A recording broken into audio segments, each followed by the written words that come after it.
bu nə gündür. 5 manat çörək pulu qazana bilmədim heç. Bacıoğlu, hala tələssən belə? Əmi, avtobusa gecikirəm. Hə, tələsirsən aparım da. Görsəm səni çox incidirəm. Budur səhərdən gözlədiyim müştəri nəhayət ki gəldi. İndi bunun pulunu yaxşıca alarım. Hə, yaxşı əmi. Onda məni tez avtobusa çatır. Bacıoğlu, əyləş. Səni uçan taksi ilə avtobusa çatdırım. Gələcəyəm gəl desən.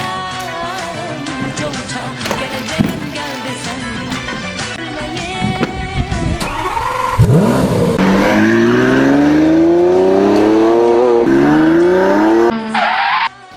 Bacıoğlu, düşə bilərsin, çatdıq avtobusa. Gələcəyəm gəl desən.